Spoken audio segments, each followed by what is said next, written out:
Hello friends, welcome to my channel knowledge is power में। दोस्तों, जब जब इस दुनिया में पाप और अत्याचार बढ़ते हैं तब तब एक महापुरुष का जन्म होता है। इतिहास गवाह है कि भारत में जब जब अत्याचार बढ़ा है तब अत्याचार को मिटाने के लिए एक महापुरुष का जन्म हुआ है। हमारे भारत में अनेक महापुरुषों ने जन्म लिया है। इनमें से एक महापुरुष बिरसा मुंडा थे। बिरसा मुंडा का जन्म 15 नवंबर 1875 में एक छोटे गरीब किसान परिवार में हुआ। वे झारखंड के रांची के खूंटी जिले में स्थित उलिहाती गांव के निवासी थे। उनके पिता का नाम सुगना मुंडा और माता का नाम करमी मुंडा था। सालगा गांव में प्रारंभिक शिक्षा के बाद वे चाईबासा के GEL चर्च विद्यालय में पढ़ने गए, पर वे ज़्यादा दिन वहां नहीं पढ़ सके। बचपन से ही बिरसा मुंडा सबसे समझदार और होनहार थे। छोटी आयु होने के बावजूद उनकी सोच बड़ों से भी बेहतर थी। इनका मन हमेशा अपने समाज की ब्रिटिश सरकार द्वारा की गई बुरी दशा पर सोचता रहता था।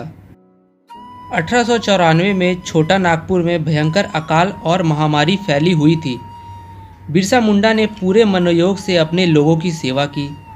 अंधविश्वास जैसे भूत, प्रेत, डाइन प्रथा को दूर करने के लिए लोगों को प्रेरित किया करते थे।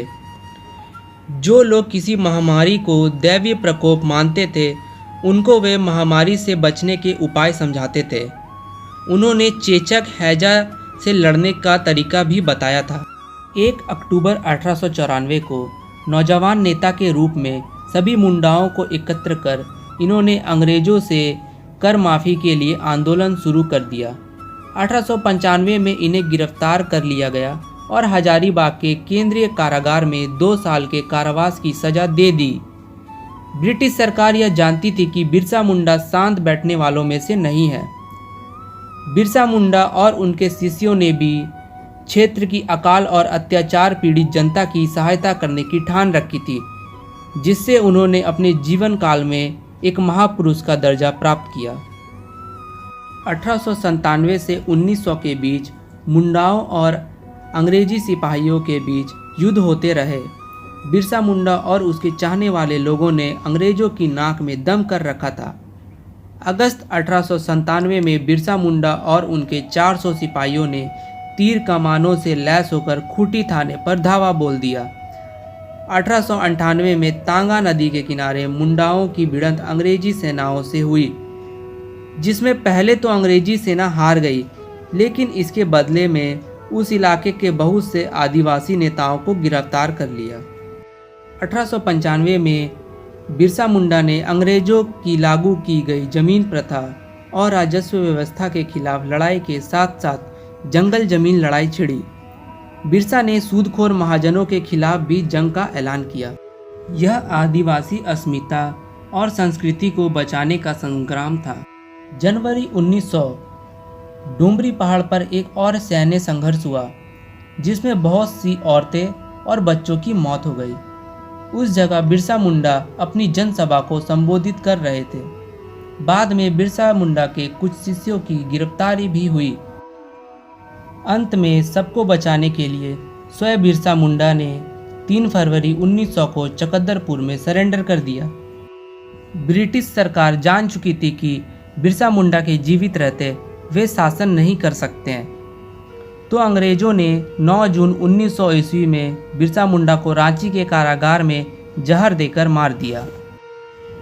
उनकी स्मृति में रांची में बिरसा मुंडा केंद्रीय कारागार तथा बिरसा मुंडा अंतर्राष्ट्रीय विमान क्षेत्र है। कहते हैं ना, कोई व्यक्ति अपने कर्मों से ही महान बनता है। बिरसा मुंडा तो महज 24 वर्ष की आयु में ही चल बसे, लेकिन उनकी सोच आज भी सब में जीवित है और यही सोच उन्हें बिरसा मुंडा से भगवान बिरसा मुंडा बनाती है।